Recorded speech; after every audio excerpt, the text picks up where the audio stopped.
Welcome to Spin Justice with me, Hayley Owens, the podcast where I'll be talking about anything from health and fitness to the injustices of the world and everything in between. I've worked within the criminal justice system for over 20 years and have more recently taken to teaching indoor cycling, otherwise known as spin. Each week I'll be talking to a different guest about a topic that's personal to them, whether it be to raise awareness or just because. Most episodes will contain strong language because of who I am as a person, so if that's not for you, then probably best to swerve. Any opinions expressed by me are my own. Welcome, Angie Monroe. Thank you for having me. Thanks for coming on. No probs. Bit of a different topic for us this week about sort of family and relationships.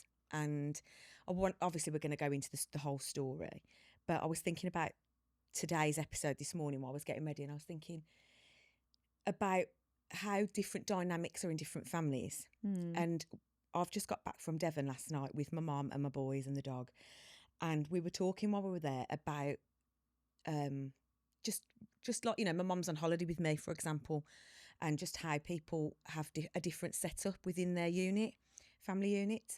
And I was like, do you know what, actually, that's really relevant to this week's topic. And the fact that even just looking at, say, my girls group, there's 7 of us and we've pretty much all got a different setup. It's mad, isn't it? Just how different it is. Yeah. And how it moulds people so differently. Exactly that. And how people from their setup as a child will mould their setup as an adult and how they form relationships into adulthood. And I think this is going to be very relatable to more people than we think, because I think so many people have got different setups within their families, whether that be with their siblings, with their parents, with their partners, with their children. Even I was thinking about this because my kids are obviously, they're teenage boys. I've brought them both up the same, but we get on so differently. It's mad, isn't it, the different relationships you have? Yeah. So my eldest, me and him are like best mates, and we have such a laugh together, and he's so like me. And then my youngest, I am so proud of him and I love the bones of him, but we clash. Yeah, you will do. It's probably you'll find that you're actually quite more alike in certain ways. It's probably why you clash. That's what his dad says, but I always say, no, he's like you. He's like you, and that's why we clash. But he says he's very much like you, and I can't see it. But it's crazy. So just take us back very briefly with some early days background. So from like childhood, because did you grow up in London? I grew up in London, yes, literally. So I basically started off life in my mother's belly in Poland, oddly enough. Yes. Yeah. So I'm half Polish. My mum met my dad whilst he was working in Poland. I think he was an engineer at the time. Okay. And then obviously they got together, fell pregnant, got married in Poland, and actually moved then to the UK to then form a family life, as it were. And then obviously I popped out and come along into the world, and it was I think I was about 4 or 5 when they divorced. Right. So I have early memory of my dad. Yeah.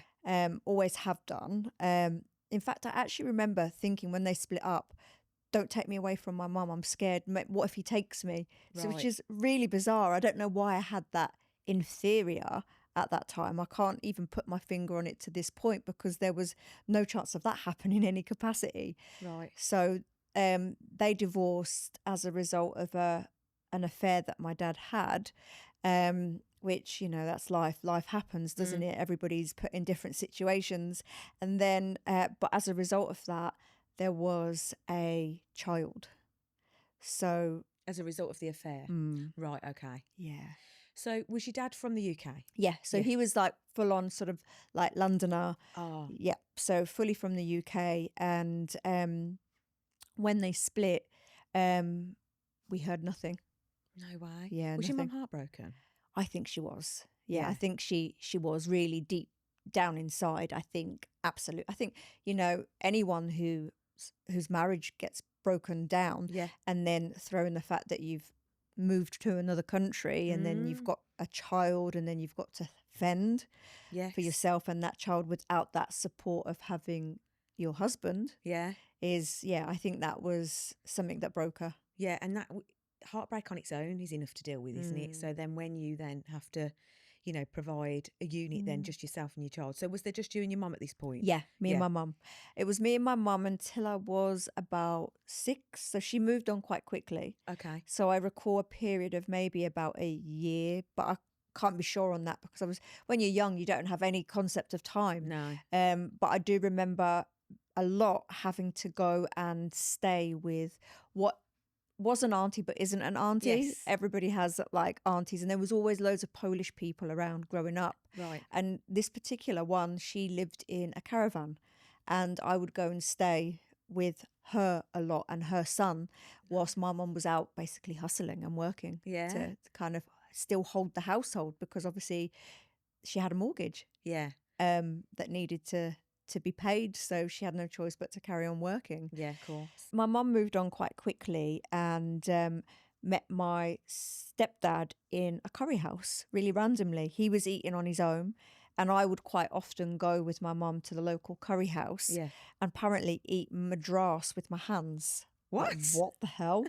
Now I don't like spicy food as such, medium spice, but yeah, like what normal child does that? Oh my God. It was me that kept running up to him, oddly enough, and that's how they acquainted, if you like. Yeah.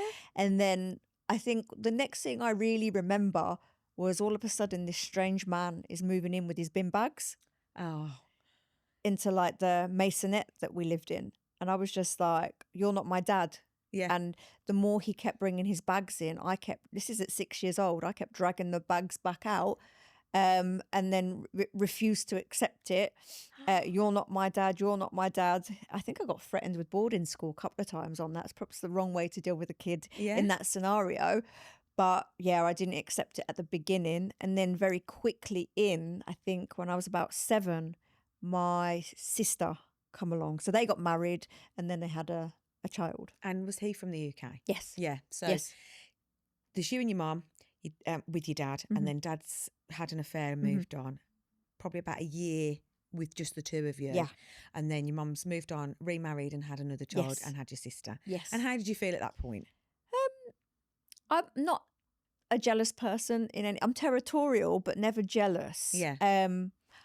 I felt that I was different and that I was like not the same. So the dynamic changed. So it went from just being me and my mum going to Oxford, London shopping and stuff like that, to now all of a sudden there's this screaming baby that doesn't shut up.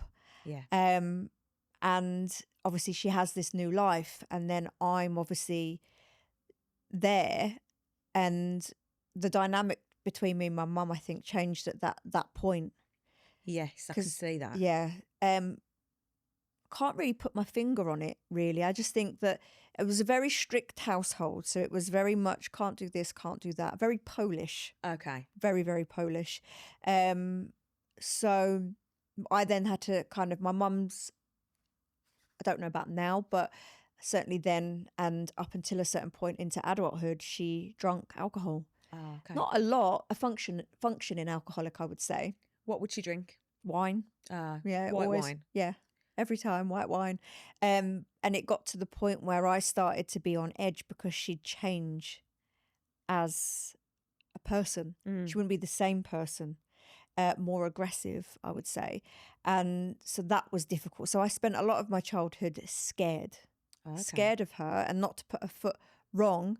But then at the same time, as I grew and became my own little human, I was highly strung, highly opinionated, and there came a point where we would butt heads a lot. Right, yeah. What about with her new husband? Did he drink, or how did he? No, he was. I mean, obviously, it was just a typical guy that went down to the pub kind of vibes. So he wasn't like particularly in that capacity where she was. I think she was just very sensitive to alcohol. Like I could tell if she had 3 sips, her eyes would change. Okay. And I'd know. Or the way that I became so very hyper vigilant of my surroundings, I would know within seconds whether she had a drink. I feel like I know that with my mum. Like my mum and dad have always been drinkers. I like a drink, but if I was to call my mum, on the phone, you know, and she answers and I know she's had a drink, sometimes I think, oh no, not now. Not today. Yeah, like I just feel like, yeah, I just, straight away. I do anyway. Same, I do. same. And it was just kind of like, I think just life just then lifed. And as I was kind of growing up, my stepdad never treated me any different. My step grandparents were always very lovely to me, and I always have a lot of respect for them. My stepdad's very much a case of does as he's told, because my mother is the trousers in that relationship. So for an easy life, he just went with, as it were. So I never felt that he treated me any different to my sister, but I just felt I was different to all of them, that I didn't fit in to that family. Yeah. Because the way I thought, the way my brain was wired, was very different. And I was always, I suppose, the protector. So as I got older into my late teens, it would be something would kick off somewhere along the lines, and then they wouldn't send me in, but I would come into this situation because I was quite quick with my words and witty. I'd deal with any issues that resulted in the family or people around the family and stuff like that. Yeah. And it was just like, is this all I'm worth? Right. Yeah. Just that. Yeah. So in your teens then, were you sort of like, had you got your own friends and things like that? Yeah, And were you still like clashing with your mom? Yeah. So ever since I was little, I was always that kid playing outside. Yeah. So I was that kid that was out like for as long as I can get away with being out, unless I was grounded for some stupid reason. And she knew that keeping me in the house like that is the worst thing. And she kind of felt, I guess, that she owned me because she birthed me kind of vibes. Later on in my sort of like, when I was 15, 16, I used to shoot out of my bloody bedroom window, down the drain pipe and out. I'd sneak out because I'd be rebelling against that. Yeah. Not wanting to be told what to do. But I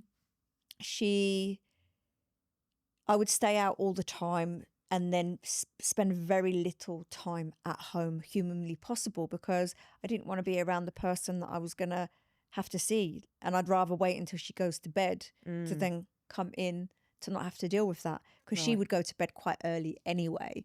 So we'd butt head for whatever reason. It was quite a volatile mother-daughter relationship. And even though I got to a point where I could, I guess, retaliate is the better word for it, who wants to hurt their mum? Yeah, exactly.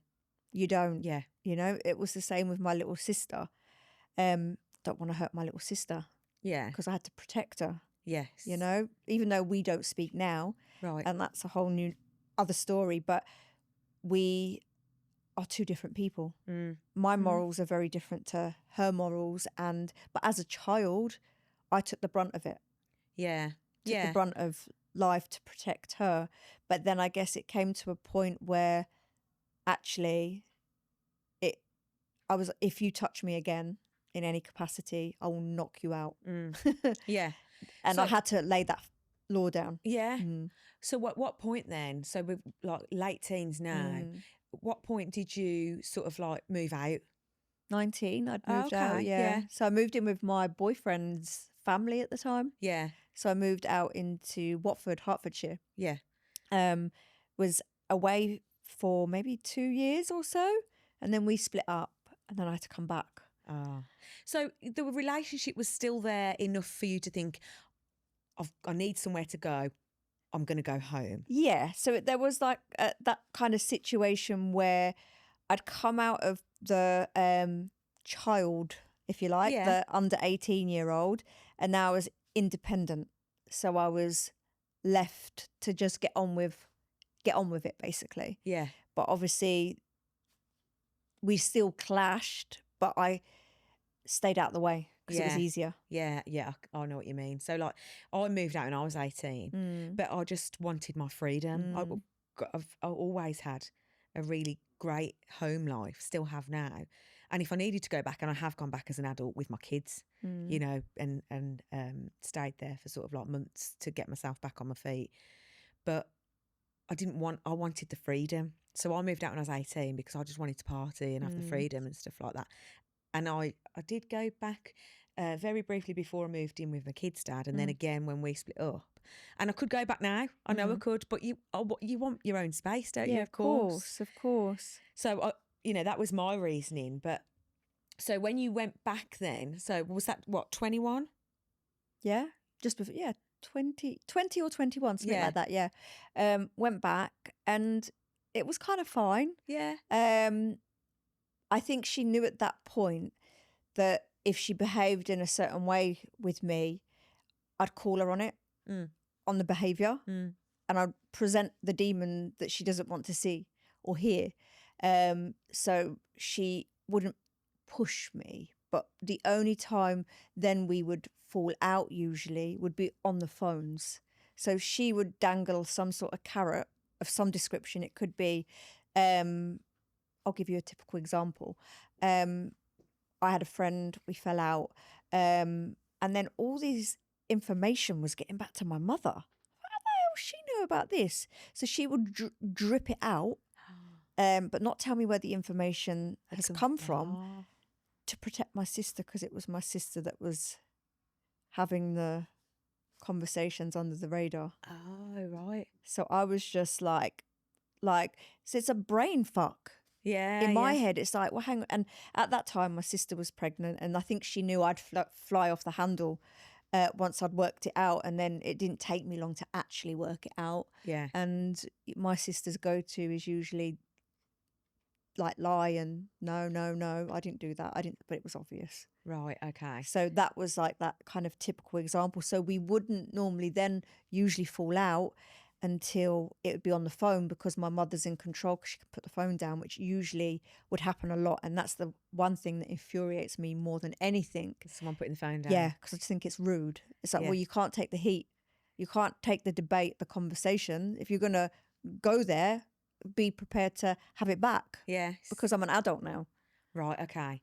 So at what point then did you like move out fully? From that point, from about like 21, nearly 22, I moved to the Midlands, went to Ayia Napa, met my first husband, and he moved to London for 6 months, couldn't hack it, and went running back to Kidderminster.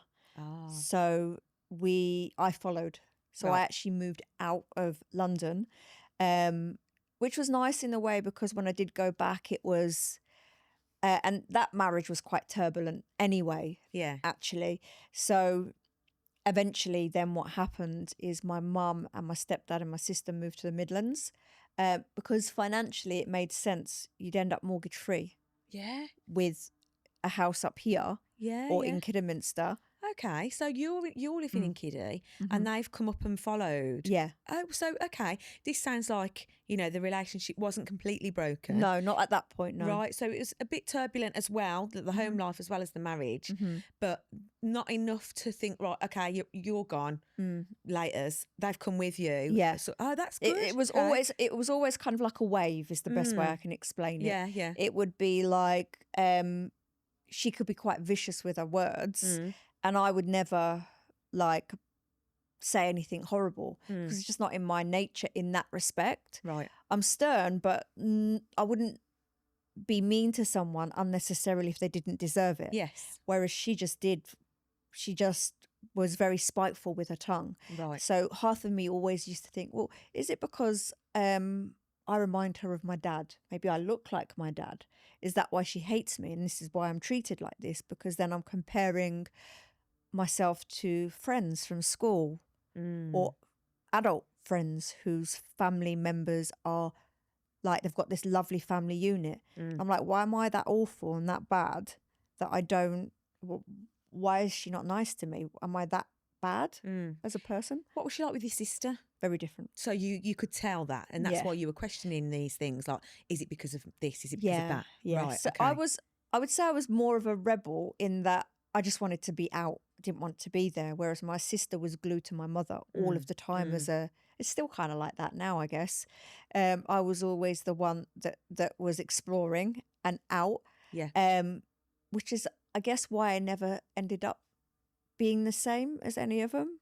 Right. Yeah. And that I was more weathered to different experiences and people and stuff like that. Whereas my sister is very much like her, my mum, and whoever else, and then that just rotates and changes. The thing with my mum and my sister is that they don't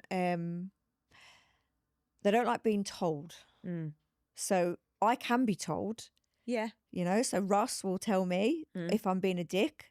You're being a dick, and I'll take that. Yeah. Whereas they can't be told that. Right. It's a two-way street, any relationship. Yeah. And with them, it's a one-way street.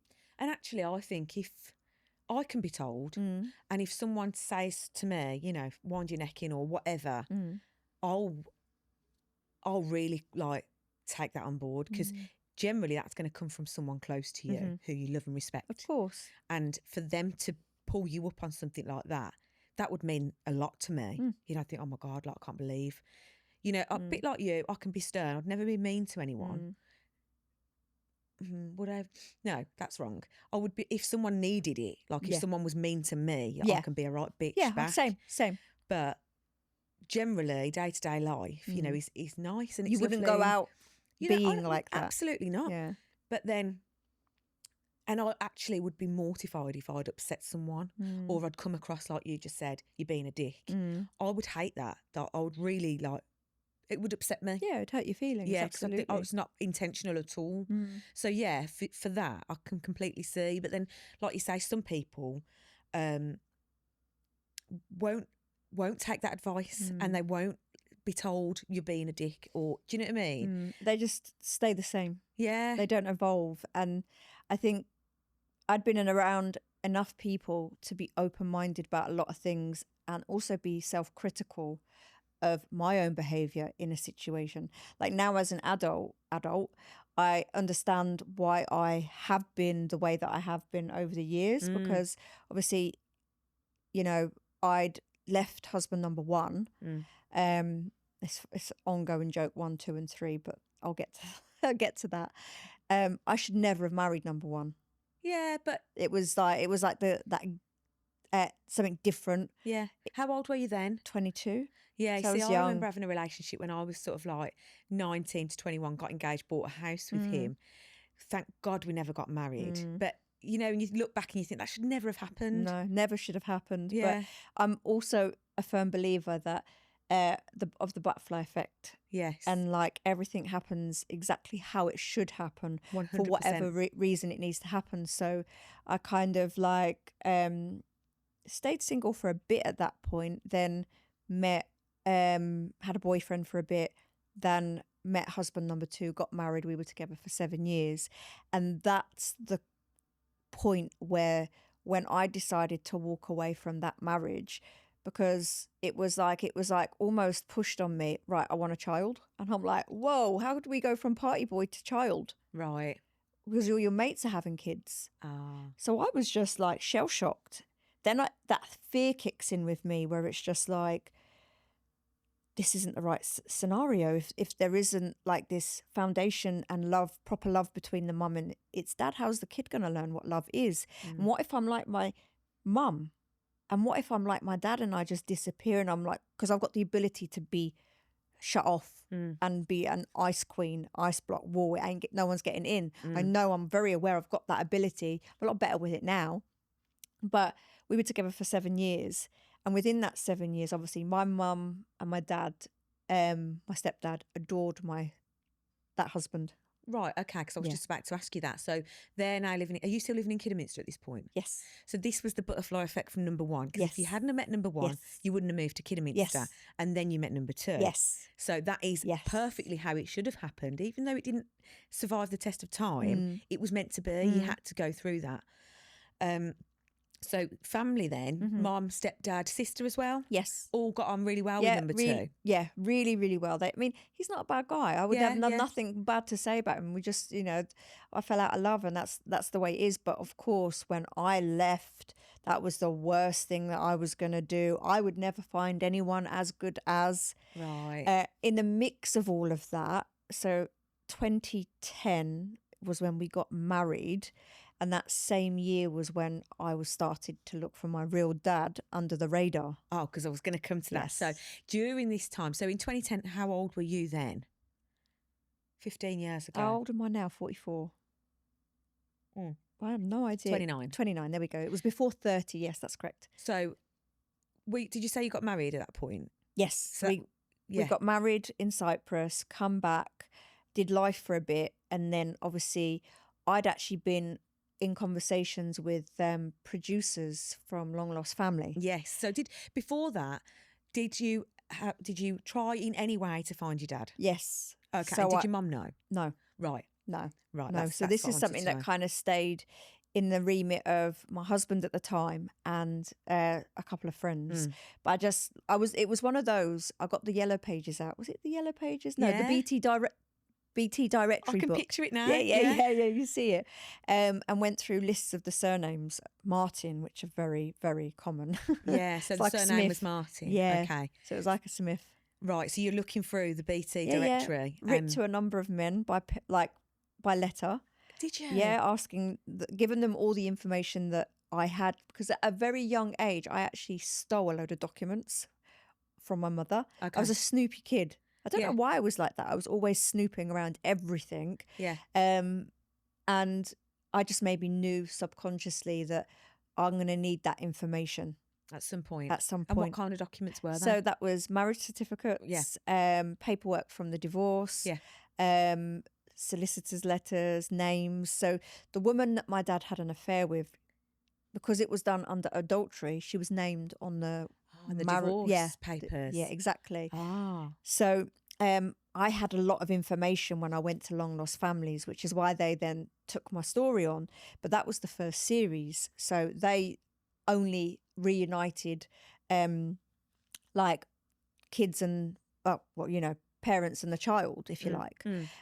So then what happened was after we come back from being married, I'd gone off to do like an eyelash extension course, and I got a call from the producers saying, look, we've got an update about the search of your dad. Right. And they were like, and I was like, right. They went, but it's not the update that you've hoped for. Okay. So I'm thinking, oh, okay, he's deceased now. They found him. He's not here. He's a lot older. He's like now in his like 80s. Right. So it's possible. They said, this is what we've done. We've contacted an address that we had in the Philippines. So I was like, what the fuck's he doing in the Philippines? What the hell? But there was no response. Okay. We contacted a load of people on your nan's death certificate and will document. Right. And only one person was helpful because the others were really old. But we're happy to give you the information because it's all public knowledge so that you can maybe reach out to this cousin in Wales that's the youngest. And then they went on to say, but we have another update for you. And I was like, right. They were like, around the same time that you made your inquiries to us, so did another woman, and we believe her to be your half-sister. How mad is that? One, Long Lost Families just started, really. It's on series 1. Yeah. So they must have been inundated with applications from people. But 2 people write into the same show at the same time about the same dad. Mm-hmm. This is mental. Yeah. What would be goosebumps. The irony of that is just absolutely nuts. And they kind of went on to say, look, we haven't spoken to her yet. She knows very, very little. So she obviously didn't have as much info as I did. She basically came to England. So bit of context, her mum's also Polish. Okay. So my sister Natalia grew up in Poland. Which sister's this now? Hang on. So the affair. Ah. Yeah, with from you. the affair. Right. So So that was, sorry, I've jumped ahead of myself there. So going back to that conversation, obviously at that point I find out I have a sister. I always knew there was a sibling, but I didn't know whether it was a boy or a girl. Okay. Yeah, so that'll just kind of make a little bit more sense. So I was just like, what? Give me a number. Yeah. They're like, look, we can't give you a number due to data protection. So I'm having to think on my feet, and I'm like, okay, so if I just email you right now and give you permission to give my contact details to her, because I was like that close to something. Yeah. I just been like, oh, I can't find my dad, and all of a sudden I've got someone that might be like me. Yeah. Do you know what I mean? Yeah. So, they were very good. They emailed her straight away. Oh. And then 24 hours later, I was sorting through a lash kit and my phone goes. And I looked at my friend. She looked at me. I'm just watching the phone ring. Yeah. I went, that's my sister. She went, how do you know? There's no name on there. I went, I just know. Yeah. Picked up the phone and went, hello. She went, is that Angie? And I went, yeah. She went, it's Natalia. Do you know who I am? And I was like, yes. Oh, how did you feel? Oh, overwhelmed. Yeah. Like, Did you feel upset? In a happy way, you know, like. I was not upset. No, I was excited. Because you can go one of two ways in that situation. And I've certainly had conversations with people that don't want nothing to do with their siblings that they've had from before. Right. I've certainly seen that. But I was just really excited because I was a step closer. Yeah. A step closer to discovering a bit more about myself. And presumably she felt the same because she Yeah. contacted you, yeah? Yeah. So that's lovely. Exactly. So what then happened, I learnt that I had a 7-year-old niece. Oh. I learnt that she left Poland with her daughter to set up a new life in England with barely any money. Right. Start again and come look for her dad. So I just want to make sure I've got this right. When your dad left your mum and had this affair and had a child, he's now split with her. They were never together. Oh, okay. Yeah. So they never had a proper relationship, but a child was born from that relationship, if you like. So when Natalia then moved to the UK with her child and got in touch with long lost family and stuff like that, she was completely estranged. Was she? Well, she's never had any contact with her dad. None. What about her mum? Yeah, her mum's actively in her life. Yeah. Her mum, I mean, obviously that's her story to tell, but her mum used to say, he's dead. It's just a typical Polish thing. Yeah, I was just about to ask, like, if she'd have asked her mum, was there any info there? No, nothing. And what do you think would have been if you'd have asked your mum? Because at this stage, this is sort of only a few people know about it, so your mum didn't know you were looking. Do you think she'd have been open with the info? In fairness to my mum, she never ever slated my dad to me. Okay.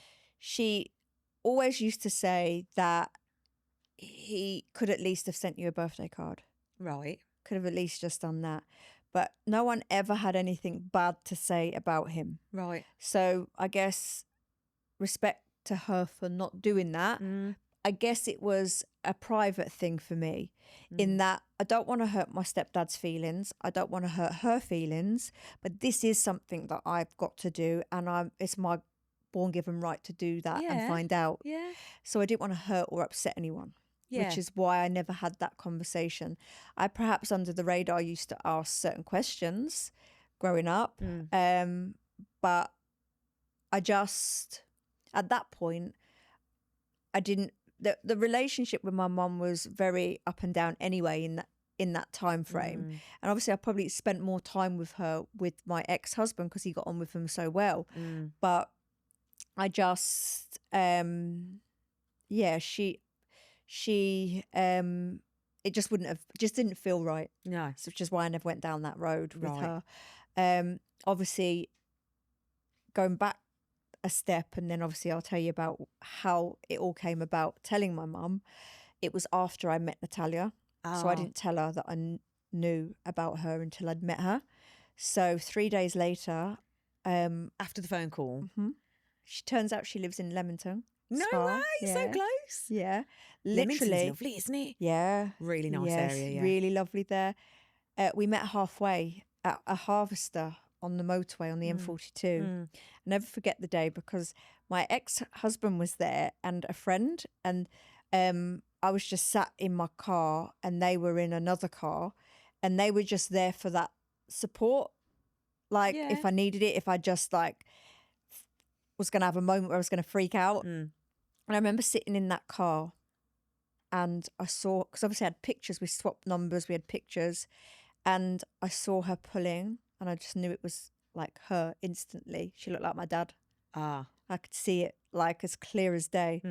And I come out of my car, took a deep breath, was like, right, this is it. This is that moment. I always knew I never was alone. It was weird. I knew there was more. Yeah. And walked up to the gate, and it was like everything was happening in slow motion, but it was actually quite fast.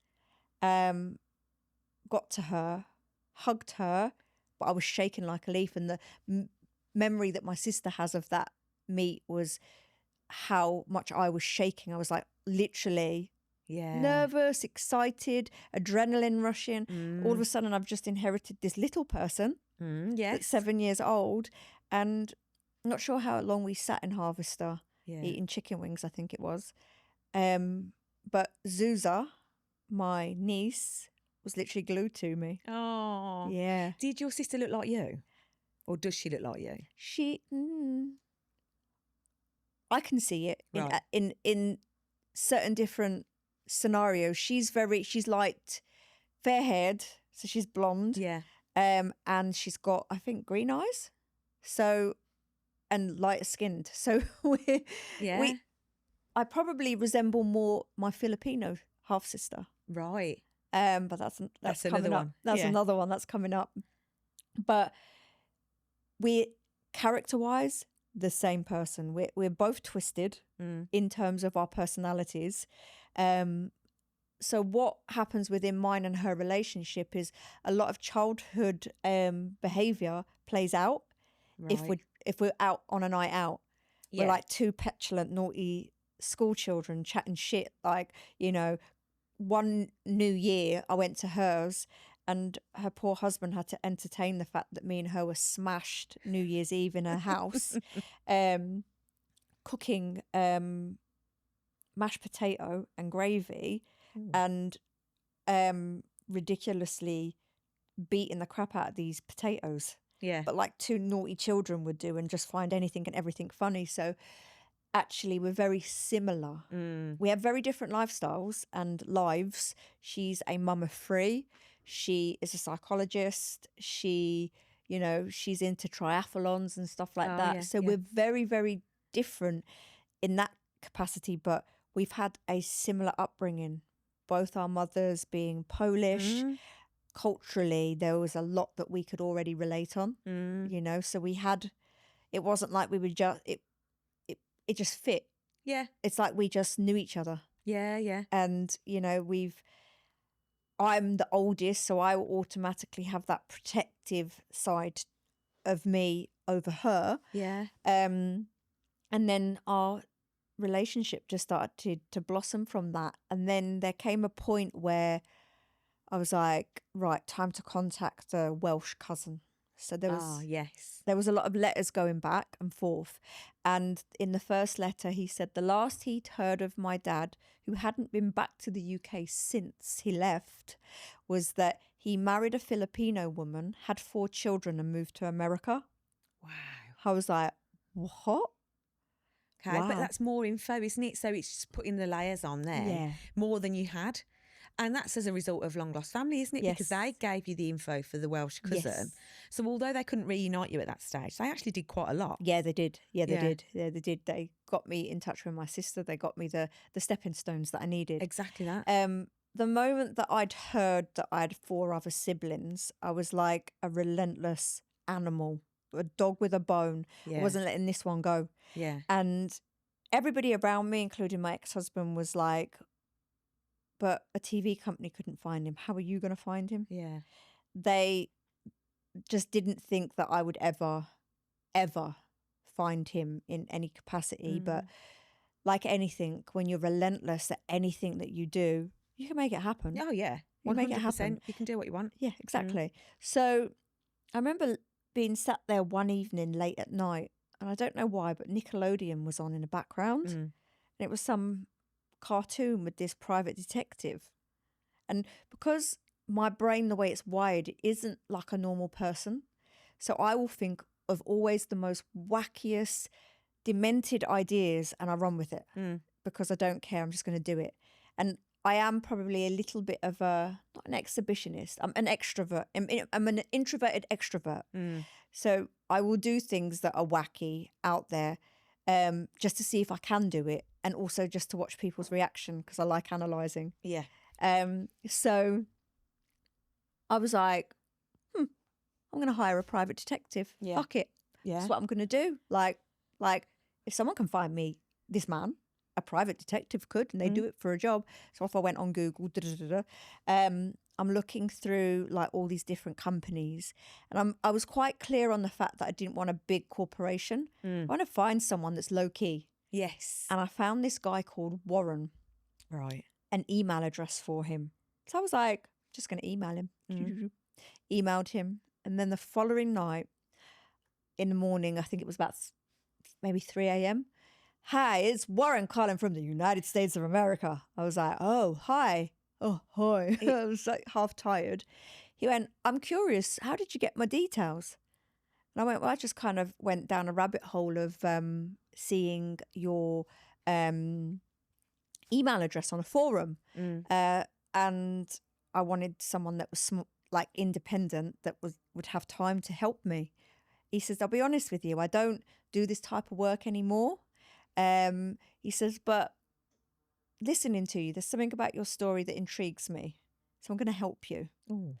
Turned out he worked for the American government, Filipino government, and was an ex-bounty hunter. Oh, my God. This guy's used to finding his man. Yeah. 10 hours is all it took. 10 hours. 10 hours. But he had the Filipino connection, didn't he? Yes, he did. So he could go and trace it back to the Philippines, from the Philippines to the States. And he actually, before he found my dad, he found my brothers. The Filipino brothers, right. yeah, Okay. So all boys, are they? So there's 3 boys and 1 girl. Right. And, oh, my God, I've got so many questions now. So your dad's now met a Filipino woman, had 4 children, got married presumably, moved to the US. Yes. He's now been traced through Warren, but found the brothers first, yeah? And how does it work with a private investigator? Because I don't know about this line of work. Can they just give you the info? So it depends on the jurisdiction of the state. Okay. So he was New York. So what happened was the process was he'd found my dad, contacted my dad. Oh. My dad rejected us at first. Right. And then Warren wasn't a happy man. Oh. He just didn't like what he had to say. But he made it very clear that my dad needed to take his number because he will change his mind. Okay. So Warren calls me back the following day and says, look, I'm really sorry. He says, ethically, I can't give you his contact details. But if you don't find him in 12 months, call me and I will personally give you his number. Okay. So there isn't any law as such, but I think it's more ethical and it depends on the state. Right. So obviously I'm then like, fuck, that's it then. Call my sister and sort of say, look, you don't want to know. And it was kind of like that. But then it was like, but we have each other. Yeah. So, not all is lost, as it were. Yeah. And then 24 hours later, hi, it's Warren calling from the United States of America. He was like, he's called back. Right. He wants to speak to you. Okay. He says, but I wouldn't give him your number. He said, I have asked him to give me permission to give you his number. And if you should decide to want to call him, then you will. Right. If you don't, then you don't. Yeah.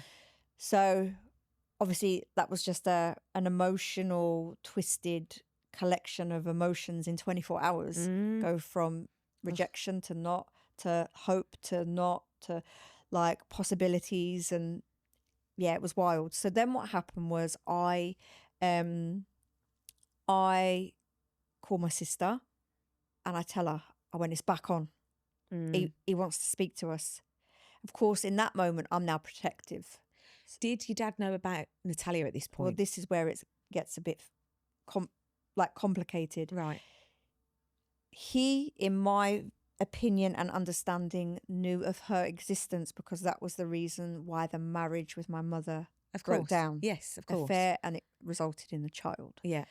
As a result of love letters that were sent to our address. So I don't know if Natalia's mum actually knew that he was married with a kid. Right, okay. So he never told his current wife that he was in a situation where he had another child. They all knew about me. They knew they had a British sister. The Filipino family? Yes. Yeah. But they didn't know about my sister. So obviously this phone call comes, and his wife, she's quite obviously intuitive, as you would be as a woman. I think that she was the reason behind why that callback happened. Okay, yeah. Because she perhaps wanted to know what the hell, how is there his other child? So I drive up to Leamington Spa later on that evening, and me and my sister go for a drive in my car away from her family. It's just a thing that the two of us just need to do that on our own. Yeah. Sat in my car, on the car kit, dialed the number to America, and we're faced with my dad on the other line at the end. It was quite surreal. Obviously, there was loads of questions. It was all like, I think he kind of made out that he was a lot older and his memory's a bit like not quite with it. He doesn't really remember much from that previous life. But when Warren actually originally took the call, the first call, he'd actually said he wants nothing to do with his previous life. So that was the end point. So I knew this. So I felt that I had to lead that conversation and be the protector in the situation. And long story short, this conversation occurred and it was all like polite and stuff. I made it very clear that we needed nothing financially. Yes. That's not why we're here. Yeah. But we just wanted to know who you were. And obviously we know we have siblings. So long story short, by the end of that evening, we'd followed each other all on Facebook. Okay. And obviously at that point, some of my brothers didn't know who this random chick was that was inboxing them, because I'm proactive. I'm in your face. Boom, you're my brother. Yeah. Sort of thing. And as the week progressed, there was more conversations between my brothers and my little sister, who was very young at the time. So it was then decided that me and Natalia were going to go to America. So Brilliant. This was December. And then in the March, we'd planned to go to America. So that's 3 months. Yeah, great. And we're then slowly trying to build this relationship up with them. Did your mum know at this point? Yes. Yeah. Yes. So going back a step, I'd obviously, after I'd met with Natalia, I told her that I went looking for my dad. I've found him. I haven't found him, but I have found the sister. So my sister actually did come and meet my mum. Okay. And all of that was fine. And my mum can be very like, what's the word I'm looking for? Overpowering, and she'll like to get a point across. Like what happened like with your mum, and that was really not good, not fair, disgusting, But there was always that common ground that my mum and my sister's mum hated my dad at this point. Yes. For what had happened. So we actually had a situation where then I held a Christmas dinner where all my sister, her child, my niece came. Yeah. And I did invite my sister's mother. Right, yeah. But her mum bailed on it. And I kind of get it. Yeah. It is what it is. But I mean, that would have gone one of two ways. But I guess in a way, maybe me and my sister were low-key glad that that didn't happen. Perhaps sometimes some doors don't need to be reopened for either of them. It's pointless. So it then got to a point that I'd got, no, so that's my third marriage. So I'll come to that. So we are looking to go to America. Yeah. But the problem was that my sister kept getting a visa refused. Ah, right, yeah. Because I was born here. She was born in Poland, which means even though we're the same, I'm half English, half Polish, Yeah. as she is, she grew up in Poland. Okay. I had a British passport. She had a Polish passport. Right. So Trump didn't have Poland in the visa waiver program. Okay. For whatever reason, they deemed it that because you've got family over there, is more likely that you're going to illegally move to the States. Okay. Yeah, yeah. So it just, there was no reason for her to be rejected. Oh. And it just kept coming and coming. Every time we went to London, they just kept rejecting her and rejecting her. So long story short, I was going on my own. Yeah. So the very last minute, I kind of buckled a little bit, and my ex-husband came because they lived in Vegas, of all places. Your dad did? Yeah. Oh, wow. Yeah, so he trains boxers at Mayweather's gym. And yeah, I think the thought process of Russ contacting me to say, I think you'd be interested in this story, which we'll come to in a bit, was the boxing element, because I have a lot of boxers on. My boys are into boxing. My ex-husband's a boxing promoter. So I think the boxing thing rung with Russ and thought, oh, I think Hayley would be interested in this story. So he's like training boxers in Mayweather's gym. I feel like I want to like speak to him myself. Yeah, it's just absolutely wild. So obviously I go from thinking he's an engineer, and now my guy's in the boxing gym training boxers at Mayweather's gym, hanging out with Mayweather's uncles. Yeah. So what the hell? So as you can imagine, I'm now going to America. I'm on that plane, and I'm fine on that plane until I pass security. Okay. And then I break down, Oh. hyperventilate. My husband at the time didn't know what to do with me. He wasn't, I suppose, that emotionally mature enough, say like how Russ is. And actually perhaps the right person that I needed at that time, because he didn't do anything. I didn't need anything doing. There was nothing that can be done. Yeah, yeah. And I just went to the toilet and I rang my sister hyperventilating. And she was sort of in midway through of her psychology degree at that time. So she was perhaps the best person for me to speak to. And I kind of pulled it together.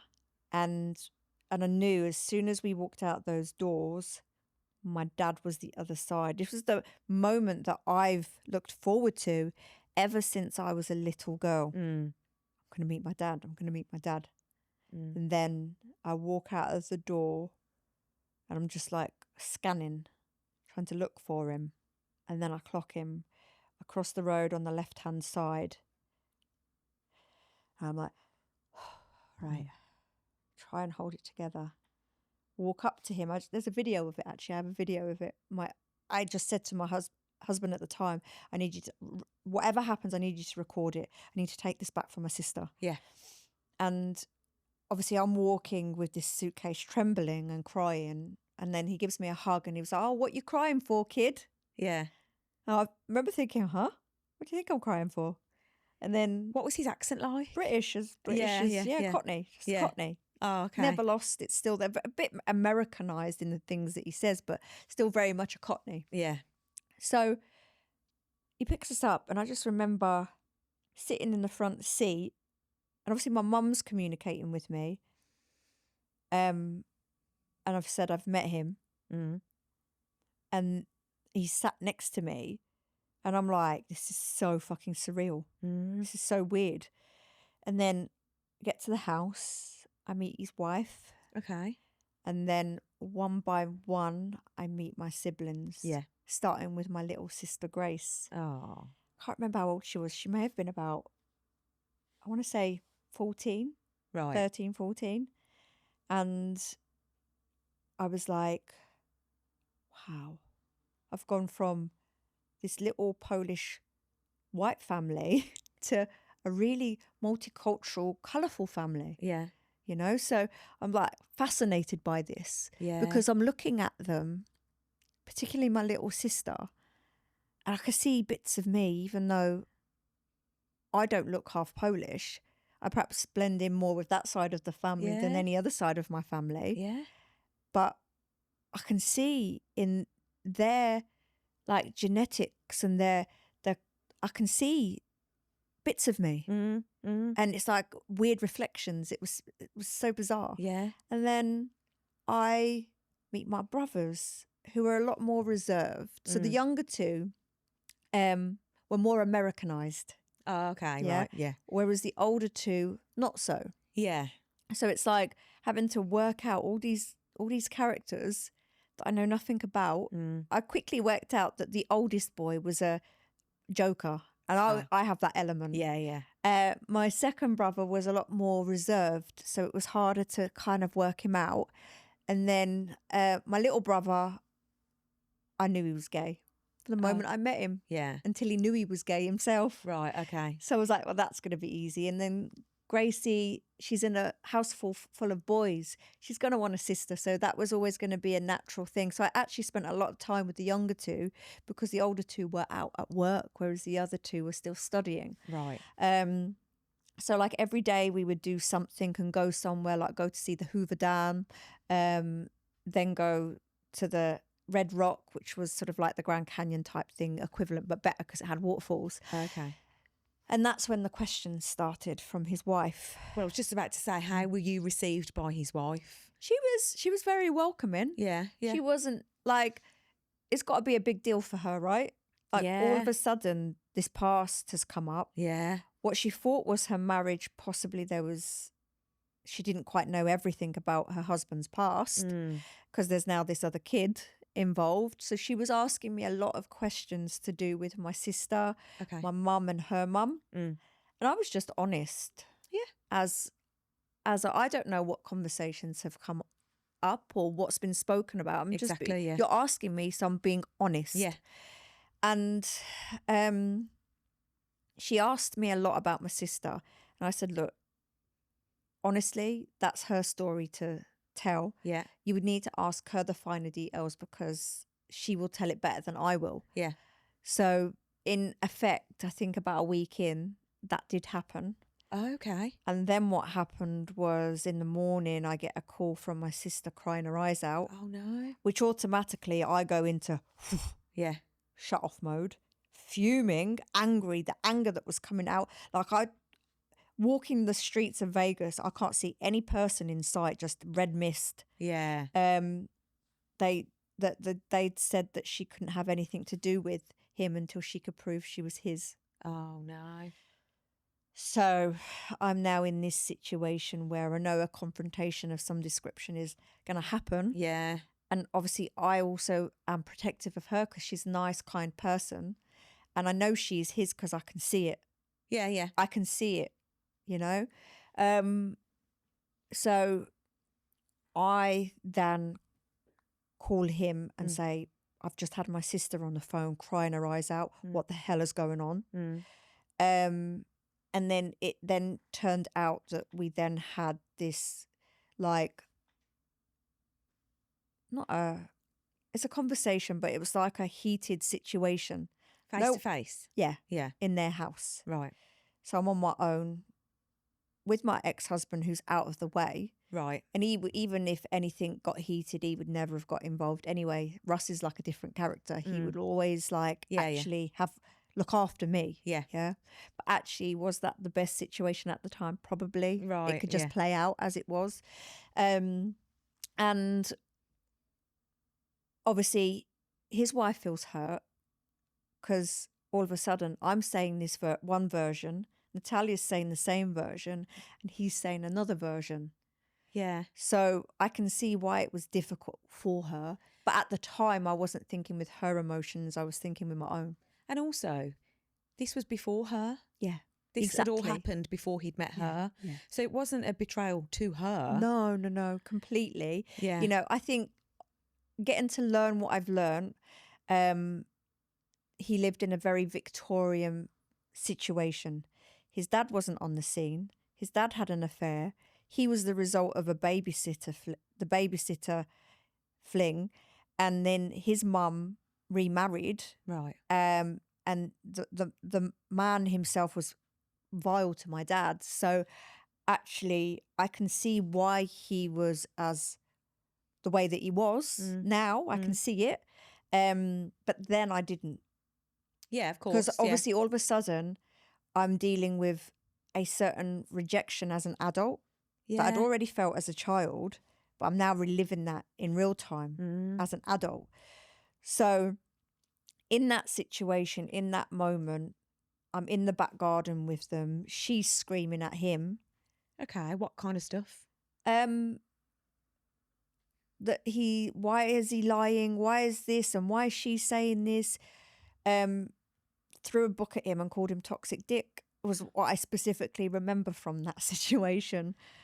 Okay, I think you can surely now anyone listening will get it because if a husband and wife are having a row, and you're sort of questioning someone's loyalty or someone's lies or whatever, you can picture it. I can picture it now because you sort of go, well, why would she be lying? Yeah. Why are you lying? Yeah, exactly. You want to get to the truth, don't you? I was in the middle of it, in the firing line, and like they're coming at me. I'm just trying to give the truth as I have been told it. Yeah. And then my little sister overhears upstairs from her bedroom. Okay. Leave her alone. Oh. Leave her alone. She's my sister. Oh. Comes down and that got my heart. Yeah. I was just like, I've had to stay strong into that moment, and that I can't, I need to get me out of here. I need to get the fuck out of this situation right now. So I stormed out. I don't know where I was going. I just left, and I was just pasting the road that I was on. I said to her, I need to be left alone. I just need to be left alone. And then all of a sudden, the oldest brother drives by. Oh. Coming back from work, and it was timing. Yeah. Because at that point, I was sat on a curb trying to breathe it out. Yeah. Breathe it out, breathe it out, breathe it out. He was like trying to be jokey. That's his thing. Yeah. And I went, I need you to take me to the petrol station. I need a cigarette. He went, you know that they're bad for your health. Yeah. And I was like, I don't care. I just need a cigarette. And in fairness, he just took me. Oh. I had this, and it just helped to regulate my breathing. I'm not particularly a smoker, but it regulated me. Yeah. And not quite sure what happened after that moment. It was a bit fuzzy. But what I did know and what I was clear on was I didn't want to be interrogated anymore. No. I'm here for another week. I don't want to hear another single thing to do with this situation. Right. Nothing at all. Because I then met up with my dad the next day. Right, that's good. Yeah. And he said a few things and said that it was made difficult for him to see me, and that he didn't know about my sister. Obviously, I was defensive. I was my mother's daughter at that point. Defensive, and I'm firing back because I'm like analysing. I'm like, well, no, what about this? And what about that? And interrogating. Was there a way that he wouldn't have known? I don't know. Because if you knew, and you know. No, as in about my sister. Yeah. He knew. Yeah, there's no way that he wouldn't have known. In my opinion, yeah, he knew. Yeah. Because the reason I know that was because my mother turned up at my sister's mum's house. And that's how my mother knew there was a child, because she saw my sister.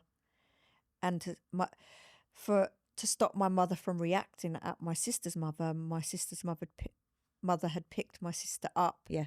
And my mother didn't go for her. Of course. And that's how we knew that was my sibling. That's how she knew. So if he's out of the equation at this point, could there be a chance that he didn't know? Oh, I see what you're saying. So possibly. Yeah. Possibly. It's a possibility. To put myself into his shoes. But from what I believe, the communication was that my sister's mum did tell him. Right. He was aware. Yeah, yeah. I'm trying to put myself into his shoes. Like, there's been his own marriage breakdown. He's left a child behind. He's had an affair. Mm-hmm. He's possibly been told that, there's a baby on the way or a baby's been born. He's moved away at this point. Like, has he seen the child with his own eyes? No. I'm trying to trying to put myself into his shoes. I really struggle to get my head around how you can turn your back, and move forward and then create a new life. And then say to a private investigator, I want to forget all about my life. But clearly that wasn't the case, because he come back within 24 hours, didn't he? Yeah. So, And like I say, I think that was a lot led by his wife. Yeah, 'cause she wants to know. And, I guess Filipino, as Polish women are, we're very highly strung and very forward. yeah. So there was those similar characteristics that I could see between her and my mum, say. So the week just kind of played out as it played out. And I remember leaving Vegas, and it was just, out of everything, I was sad to leave my siblings. Of course. Because for me now, it was just about them. It was about them. My relationship, there is no way I've come this far, or me and my sister have come this far for this relationship not to be built. It's non-negotiable for me. So I knew that I needed to keep very stoic, even though I didn't know what that word was back then. I know it now. I knew I needed to stay calm, because there's a lot I could say, a lot I didn't say or do, to protect them, because I want us to have a relationship with them, because it's important for me and Natalia to have those siblings. Yeah, of course. So when I left, I never forget it.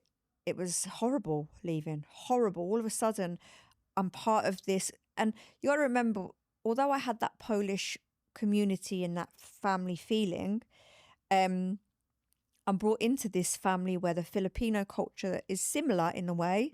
There's all these family members, everybody's together. It's very family led. Yeah. And now I'm leaving that. I'm leaving this new experience, and that's it for now. Yeah. And one brother never nearly made it to the airport to say goodbye. Oh. And actually, it was the one that was the quieter one out of the bunch. And he literally his car just zoomed, and I said goodbye, because I think that would have just tortured me if I couldn't have said goodbye to him. Yeah. And I left, and I think I cried the whole journey home, tortured myself with a certain Whitney Houston song, didn't know my own strength, on repeat for 9-10 hours. Come back, and I needed to see my sister. Yeah. Needed to see her. And you've got video evidence at this point now, so you could show her, that experience. Yeah. To just give her a hug. Yeah. And I knew in that moment I need to protect her at all costs at this point. Yes. She's my priority out of everything, because she is excluded at the moment. And how that must feel. I felt guilt. Yeah. Because I have had this experience with all these siblings, and she's had to sit back. Yeah. For years. She's had to sit back and watch that. Yeah. She couldn't get to the States. And I'd been to the States twice. Right. Since all of that. And the issue with the visa was always the same up until a point where Trump changed that. But she's had to sit back, and what it takes an incredible person to sit back and watch that play out without even wanting a single thing, without ever making it an issue, without ever ridiculing me, without hating me. Yeah, because there likely would be some resentment there, wouldn't there? Because I asked myself a lot, would I be the same the other way around? Yeah. Would I be resentful? Because I can be resentful. I know that about me. Would I be like that? And what an amazing person it takes to have that moment. So I just want, because we need to jump forward a little bit. So with the proof, has that been proven now that she is your dad's child? Yes. Okay. So how is it now? So like with the that not acknowledgement and the knowledge that this is your biological child. How has he behaved with that? So there hasn't been, after the first meeting, there hasn't been really much communication between him and me. Right. Other than when when I went back to Vegas the second time, sorry, I've been there 3 times, was me and Russ had got married. Oh, okay, so husband number 2, that's come to an end. Yes. Oh, right. yeah. So I leave. I was single for a bit. Then I meet Russ. Yeah. And that's sort of around the time that my relationship with my mother had fallen, and it just fell even further from that point. So do you think that was a result of you breaking down with your second marriage and something to do with your dad, or was it? What was it about? it stemmed from our wedding day. You and Russ? Yeah. Oh, okay. Yeah, So has she met Russ? Yeah. So he'd met her before leading up to that point, but I kept her and my sister at arm's length Okay. to protect myself from them. And he never fully understood why until Christmas Day, the day after we got married. So I didn't really want them at my wedding with Russ. It was a it was a low-key registry office wedding. And I only invited them because I wanted my nieces and nephews there, because my sister has children. So what I was very adamant on was Natalia was going to be with me in the morning, because me and my sister, the other sister, didn't have the best relationship. And there's certain things that she didn't deserve parts of me at this point. So I kept her very at arm's length. Yeah. But it was important for me and Natalia to have this moment of this wedding morning. Do you know what I mean? Yeah. And I kept that very low key. But what had happened was Natalia's heel broke on the way to the venue. Right. So I'd got in before her, but refused to go in until my sister was there. Yeah. So the guests were made to wait whilst Natalia was trying to sort out this situation with the heel. She had to snap the other heel, and it was apparent and heard. So the registrar went in and said, the bride will not enter unless her sister's here. Okay. So that's rubbed my other sister up the wrong way. Right. Jealousy kicks in of some description. Wedding happens, and then we're about to have our photos. What everybody didn't know was that my sister had a newborn, and the newborn wasn't well, and it was likely that they were having to take the newborn to the hospital. Right, okay. So I'd said to my sister, when the wedding's done, I understand, just go. Yeah. Go. And when the photographer came up to us, he said, like, how do you want the order of this? Any change? I need to have the first picture with my sister. Natalia, other sister, overheard, stormed off. I didn't see her storm off. Oh, no. And we were all meant to go back to our house for some drinks. Yeah. And my sister and my mum didn't know actually my address at that point, but everybody was sorting it out between each other. Yeah. We were taken off to have photos done. Come back and they weren't there. So I text them and said, are you coming? Nothing. Text my sister, are you coming back to the house? This is the address. Nothing. Until Christmas morning. It's the first day we've got Ross's kids on Christmas. Yeah. We've just been married, and my mother decides to get Russ's number off my sister, Jess. Yeah. So the sister on my mum's side, and says, I think it's absolutely disgusting the way Angela, they know I hate being called that, but they did it anyway, has treated Jessica. Right. And Russ was like, hang on a minute. So the old husband would have just rolled over and taken that. And Russ was like, well, no, hang on a minute.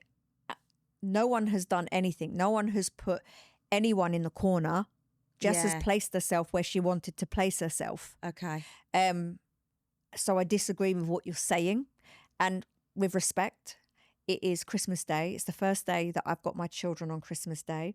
And it's just after our wedding. We're not having this conversation. I disagree with you. So I'm going to end this call now. Right, okay. So I'm upstairs. He's telling me everything. And I don't want his kids to see me upset. Of course. But I'm getting ready. And when I'm getting ready, I'm streaming. It's like a movie. You know when you're just crying and you put more makeup on, but the tears just keep coming. And I can't stop these tears. But what happens with me is when the tears have gone and the anger sets in. That's me. Well, I don't cry these days. I can't remember the last time I cried, but move. Yeah. Everyone needs to move, because now my brain is sharp. I'm thinking clearer because I'm shit emotionally. Yeah. When I'm thinking clear, this is when fireworks are going to, and do you know what? Fuck you is where I was at. And I said to Russ, I said, he sat me down. He said, I never understood why you held them at arm's length the way that you did. He says, but I understand now. Yeah. He says, I see you. You've done nothing wrong. You didn't do anything in that situation. Your mum feels like she owns you and she does not. And I sort of said to him, I need you to leave me here. I need to get myself together because I've got Christmas dinner to make. I said, leave me here. So I tried. So there I was. Emotions done. Anger. Pick up the phone, call my mum. Oh, God. Didn't answer. They know what's coming. Yeah. They do what they've always done this. They'll go through someone else, drop the bomb, and I'm then left to deal with whatever that is. Didn't pick up. Called my sister. Wouldn't pick up. So I was just like, right, okay. I'll go round there. I'll literally knock that door through if I have to. And the old me would have been like this. Yeah. Now I feel like I'll probably, I don't know if you feel the same now, but I feel like the old me, oh my God, block me. I'll turn up. I'll knock your door down. I'll turn up at your work. Yeah, exactly. Yeah. I never did go. But what they got from me was, if you like, a character assassination of my whole childhood in one text. Right. And then I dealt with my mother. The last thing she said to me was, yes, you did do that to Jessica. Don't bother coming to my funeral. Merry fucking Christmas. Oh my God. And those were the last words. How long ago was that? How long have you been married? 2016. So 8 years, 7-8 years. God. Yeah. So then I was gunning for my sister. Right. Because I knew this was the catalyst. Because I knew what she was going to do. I knew that was relationship done. But I'm making my point here. If you stop me from seeing your kids, know that I will knock your door through if I have to. Do not bring this into the kids with the kids. So from that point, there was communication after some time with just my sister, but there were certain things that I won't go into on here that occurred as a result of her marriage breakdown that is unforgivable, in my opinion. So I shut that door. So that's been what, 8-9 years?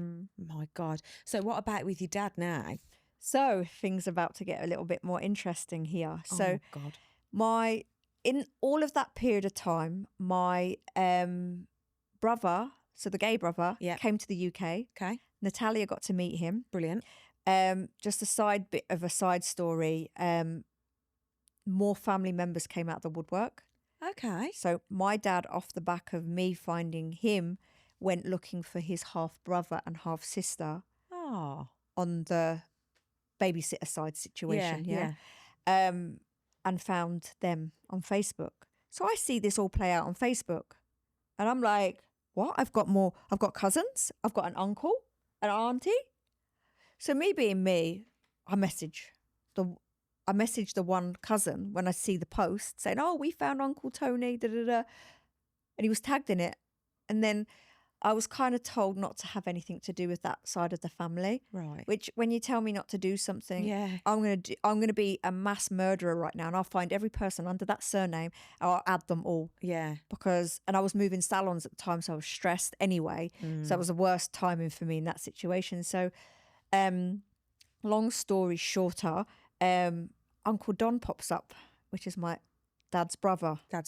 My aunt passed away in that period of time, so I never got to meet her, but got to meet Uncle Don. I went to Houston. I went to America on my own. Went to Houston. I was going from Houston to Vegas, from Vegas to New York, LA, where my cousin was. And I find out that my cousin is an actress in Hollywood who is in Interviewing a Vampire. Oh my God. And ER and Sons of Anarchy. And I'm like, what the hell? She shed a lot of light for us. She's the family tree. She's a bit like me and my sisters. Yeah. She was like, oh, meeting you and Natalia, you can see that you are so like the family tree of the Martin women. So that was nice for both of us. Yes. But what then happened was I met Uncle Don at the airport. He's in his 80s, bless his little soul. I'm there on my own at this point, living my single person life. And oh my God, this guy was like a big child. Me and Uncle Don would sip tequila, a shot of tequila on the evening And he just took me under his wing. Oh. He took me under his wing, protected me. Yeah.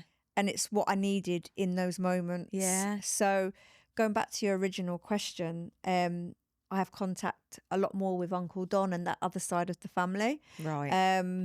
With the cousins and stuff. And then my dad, not so, but then my sister Grace, the Filipino Grace, Yes. came to the UK. Yeah. But we didn't know. What do you mean? So She came and she didn't tell you? she didn't tell us. Oh, okay. My husband, aka Russ, Yeah. and my niece, Zuza, low-key surprised us. Oh, okay. I thought you meant she turned up and No. just not said, No. but they'd done it as a surprise. Oh, that's So nice. imagine this. Me and my sister were onto them. We didn't know why, but we were onto them independently. Right. Yeah?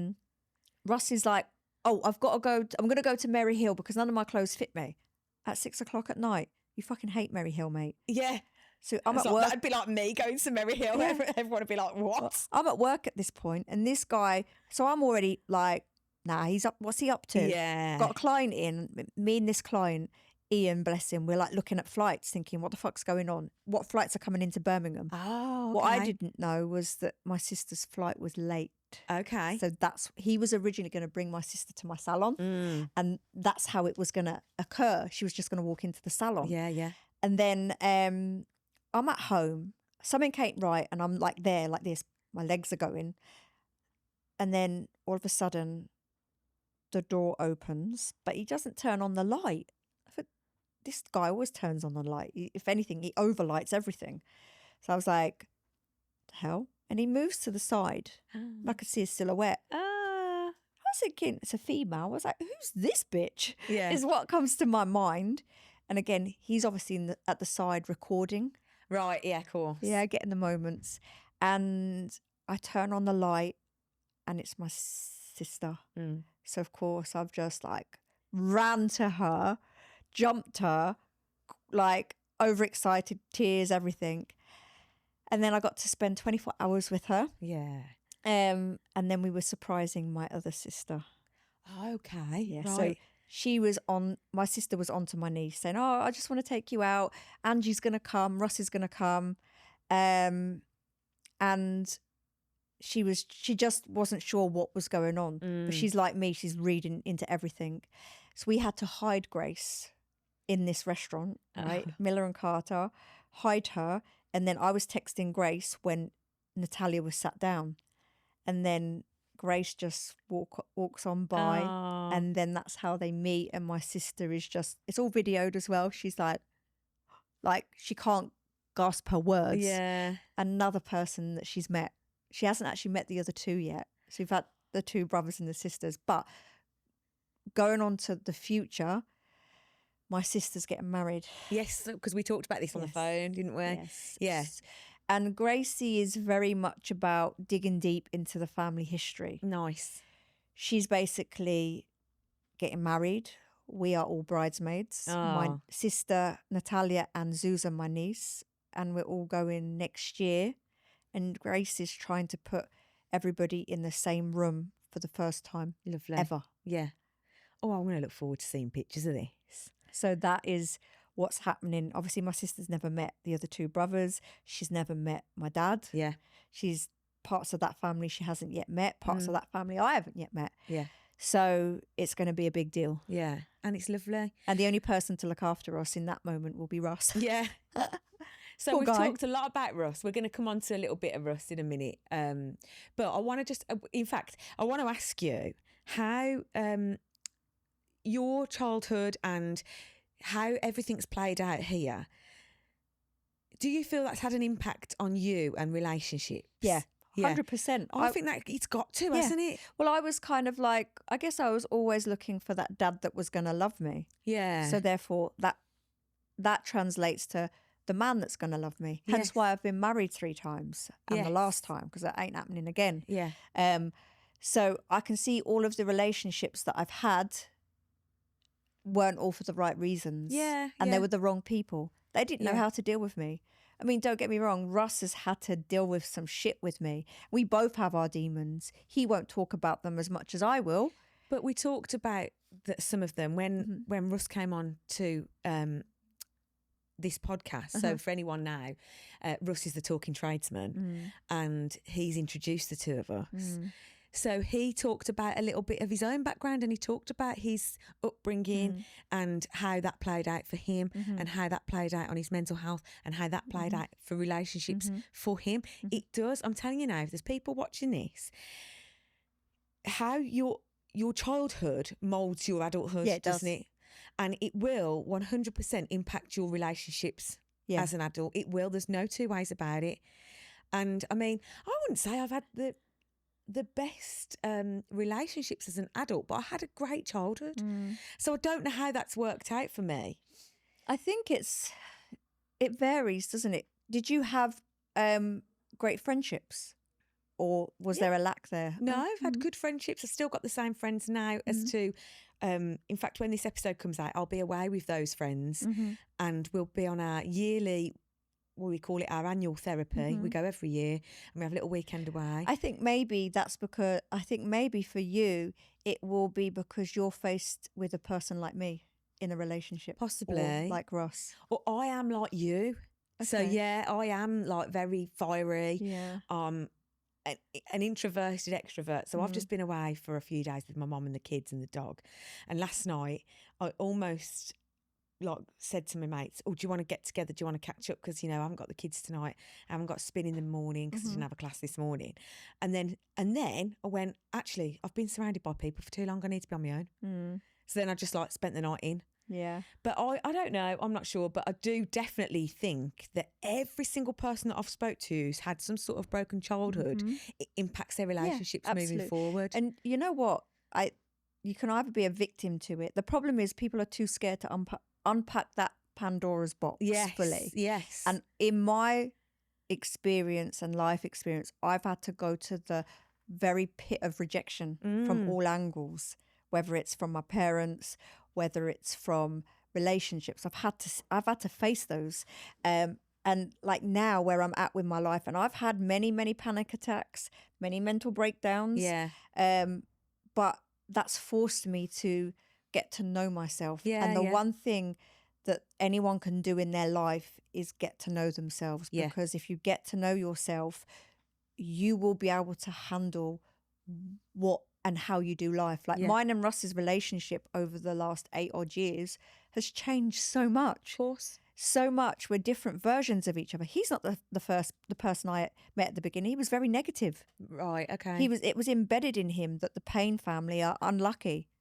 Yes. So I come into his life, a bundle of positive, like extrovert stuff, and I pick up on it. Yeah. So he's gone on a massive journey and he's a completely different person. And that's great to have growth as a couple. Yeah. You're not to grow, you know, yes, you've got your own separate lives, but it's lovely to have growth together, you know, and not be the same person that you were when you first met. Because, I mean, I don't talk much that in depth about my ex-marriage, but I remember when we split up, my ex-husband said to me, "You've changed." And I thought, yeah, but you haven't. You've grown.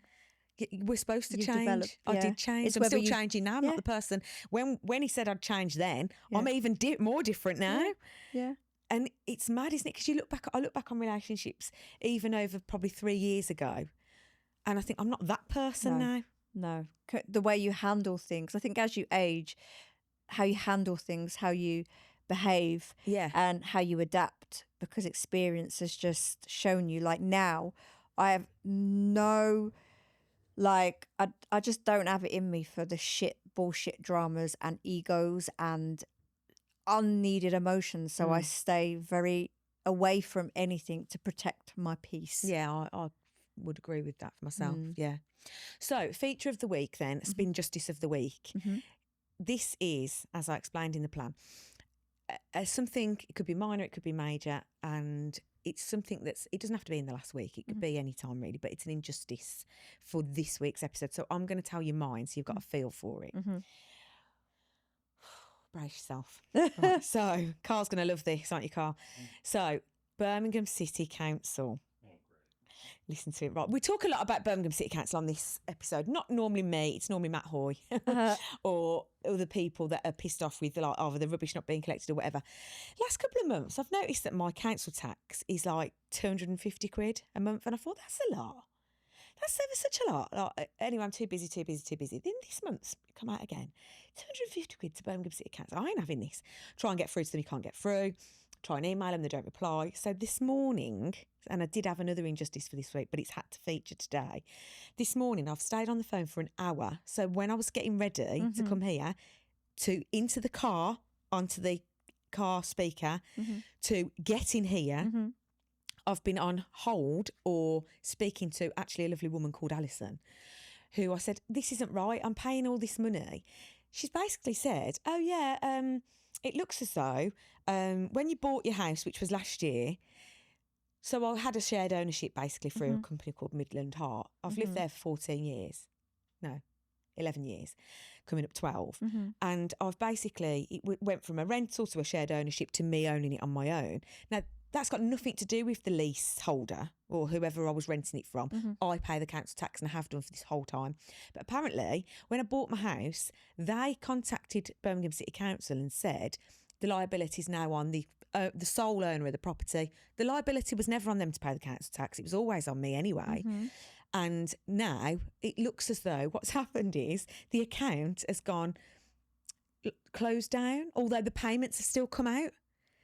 What? So the payments have still come out, but they're saying, oh, the account's been closed. I'm like, no, it hasn't, because the payment's been coming out. Oh, yeah, it's impossible.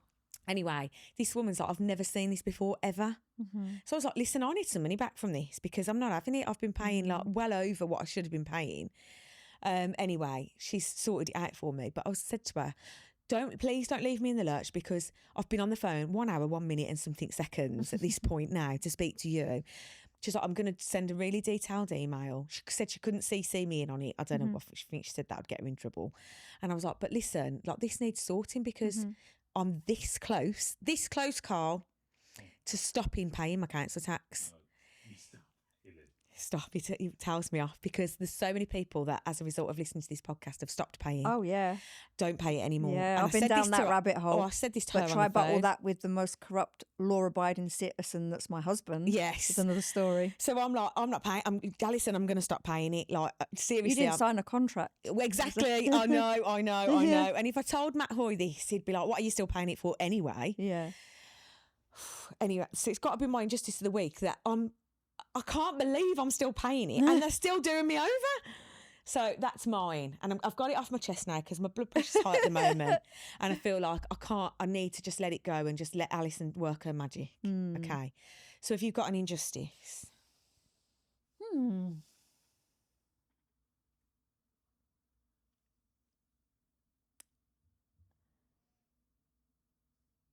Probably, I've got a problem with the world. Oh, yeah. Me too. So I think it's more of a general injustice in that I think when you wake up from being asleep into like a society that you're fed, you rebel against it when you see the world for what it actually is. Yes. So I guess my injustice would be that, like, why the fuck should I pay council tax? Why am I paying tax? Why have I got to pay car insurance? Why have I got to pay this? Why have I got to pay that?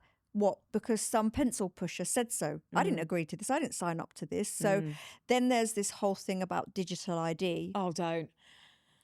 And it's been pushed since the end of time. And I hold a lot of anger on it because of COVID and having to shut my business down and all of that. So I've like anything I hear and I'm just like, oh yeah, digital ID. I've been saying this for the last 5 fucking years. Yeah. And now look what's happening. They're blaming it on the immigration side of it, but they caused the problem to give the solution, which is digital ID. Yeah. So to me, it's just, we live in an unjustified world. So that pisses me off. I agree, and I've been reading a lot about the digital ID this week, and straight away I'm like, nah, I ain't doing it. No. And so many people that I am associated with, so people that are on my socials, everything I'm reading is the same opinion as me. I know that that's not everywhere. I know that some people will go along with it happily. But it's because they're scared. They don't Exactly, but I am awake to stuff like you are, and I feel like I'm not. I could be more awake. I definitely think I'm on a journey where I've woke up and I'm definitely like on this path. But I definitely think there's people out there that are way more awake than me, and lots of them have been on the podcast. Dr. Joe Whitaker, Kelly Heinsohn, Matt Hoy. What was his name? Who came on with Matt? Ian. Yeah. Ian. Yeah, very, very, very awake to things that are going on. And I look up to them and I take a lot of inspiration from them. So sometimes, especially when you feel like you're doing something wrong, like let's just say, for example, I'm going to stop paying my council tax. You need to surround yourself with people like that because they're going to justify you and they're going to reinforce. Because you're programmed to believe that if you don't pay it. Yes. But wait, hang on a minute. I didn't agree to be born. I didn't agree to pay this shit to a bunch of people. Yes. This 1% of people that think that it's okay to like put this charge on people. Don't get me started on the schooling system. That's another story. Yes. But I could chew your ears off to the end of time on it. But I'm literally... I think when COVID happened, because you're probably the same, I'm a critical thinker. So when I was told to shut my shop, but yet I couldn't do a personal one-to-one service with someone, but I'd go to fucking Tesco's and touch everything everybody else is touching. Yeah. But then the mask, COVID didn't get you when you walked in with the mask, would get you if you walked into a restaurant. But if you sat down, it's not in that bit. I know. I'm like, are you having a laugh? It's ridiculous, isn't it? And I don't even know how they got away with it. No, I don't. What I'm clear on is I am not vaccinated, and I will scream to the towers on that one because no, absolutely. It would be like baptising a cat. Do you know what? I set myself up for the apocalypse. Can't like that one. I feel like if they ever tried that again, it just would never work. No.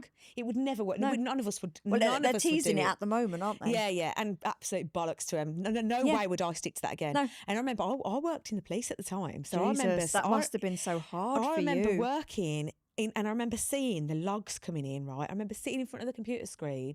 So I worked on homicide at the time. So I was actually going out doing inquiries, still investigating murders like COVID didn't exist. What a difference in life. Yeah. And then I'm having to send my kids to school still because I've still got to go to work. Yeah, of course you do. So anyway, I remember looking at the computer screen and every log that come in was a COVID breach. All of a sudden there was no fucking crime going on. No. But everyone was grassing up the neighbours. Yeah, well, I had the same, babe. I remember talking to Russ about it when I went on to his podcast. I was fuming. I remember this when we talked about it, and I was like, as if that could even happen again. It couldn't happen again because I mean I'm out of the police environment now, but I remember thinking like that messed me up. I couldn't go and see my mum. I couldn't go and go around and have a cup of tea. People couldn't go to funerals of their bloody families. I'm sorry, but never again in this lifetime would I ever like sing to the government's tune like that ever again. Same. And I think I was a little bit scared because I worked for. Yeah, you're in a different situation, aren't you? Yeah. And you're pushed into a scenario where you have to follow those rules because if you don't, it's your job on the line, isn't it? Yeah. And there was a lot of nurses that had to become vaccinated, otherwise they were threatened with losing their jobs. There's a lot of I'm in a lot of groups on Facebook, like rebellion groups. Like they're not rebellion groups, they're awake, but they sort of talk a lot about the COVID vaccinated injured people that are now injured through COVID and things like that. I mean, I am convinced that I've gone into the menopause because I did have the jab. Yeah, well, you would have been pushed into that. And I wish to God I hadn't have had it. If I could go back, I wouldn't have had it.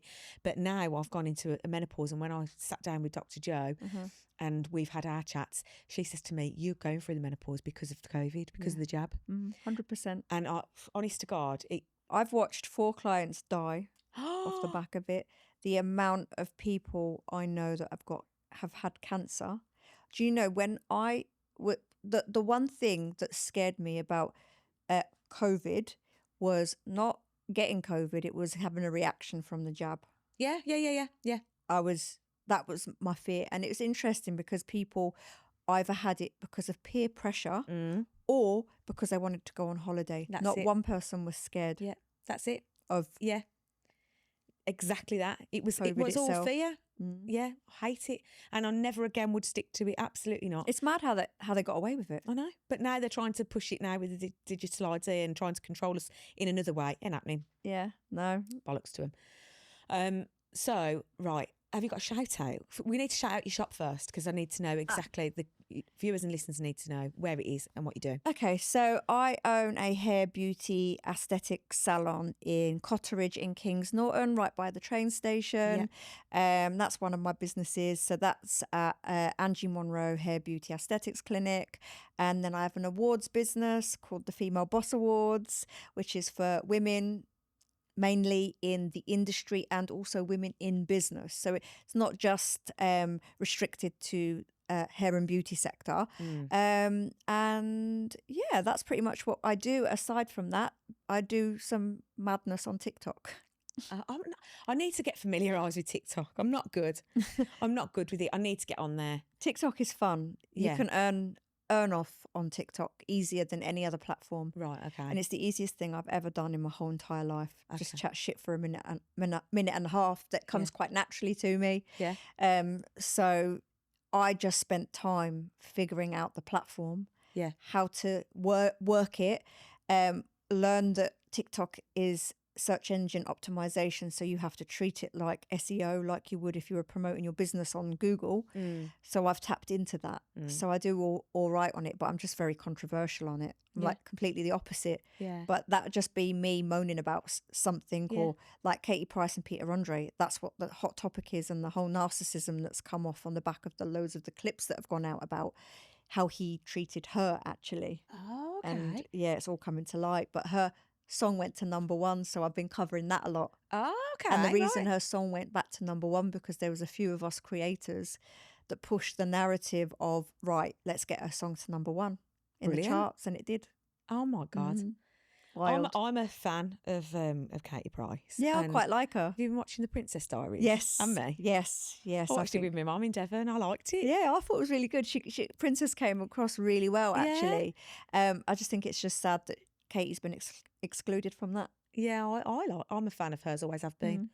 I read books. I've read them as well. Anything that she does on telly, I watch it. I love it. Right, so have you got any other shout-outs then, apart from your business and your TikTok? That's a good question. Who would I shout out? Perhaps my business partner, Alana, for the Female Boss Awards, because the hours, she's a super woman.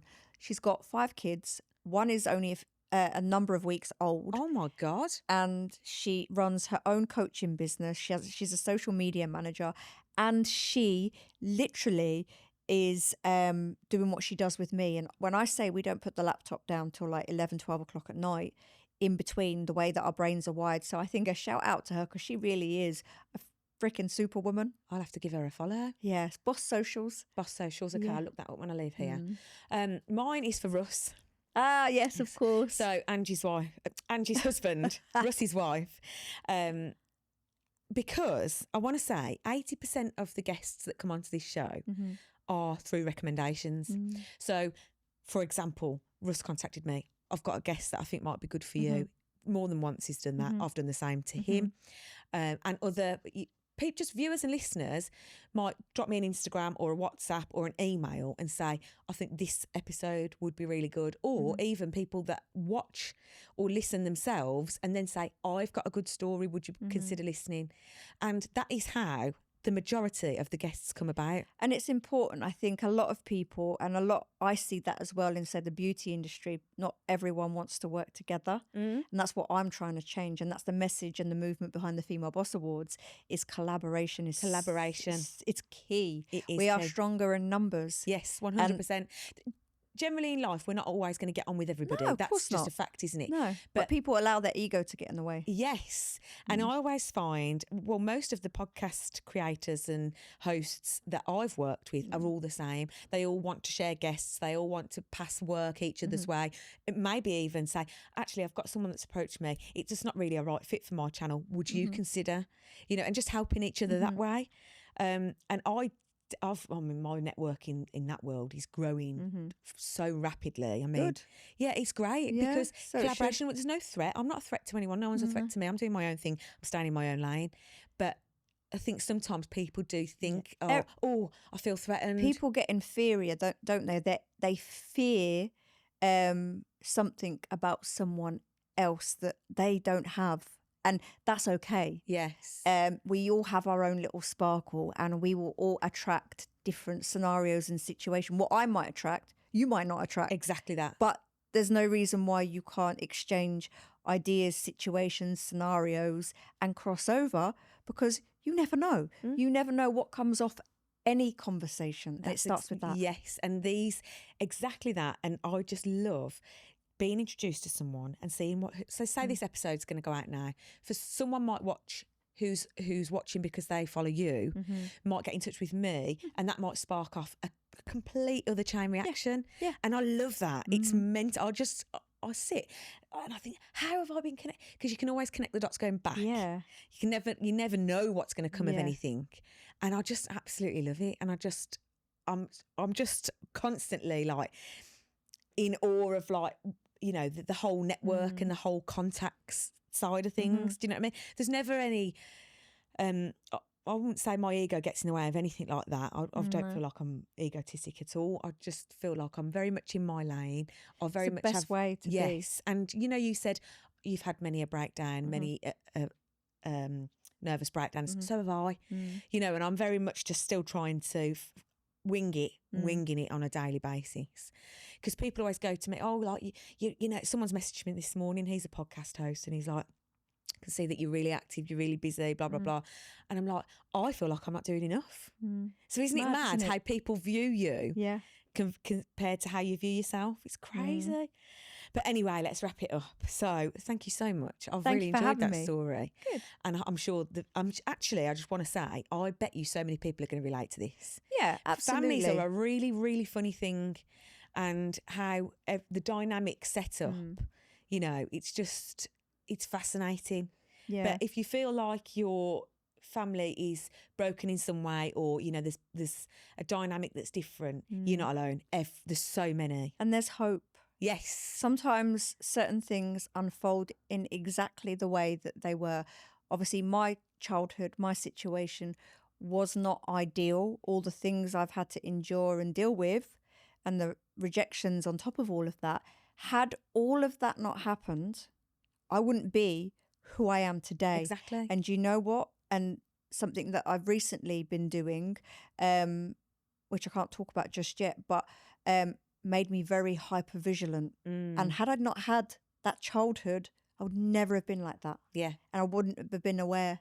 And every ounce of how I am and who I am and how I move, what I do, how observant I've become is all as a result of everything that I've experienced. And if someone's going through it, just know that those situations, scenarios mold you. And at some point, whether it's in a survival moment or whatever, in a good moment, you'll utilise that. Yeah, 100%. I couldn't agree any more with that. So thank you so much. Thanks, Carl. If you have a topic that you want to discuss, get in touch at b31spinjustice@gmail.com or via Instagram @spinjustice.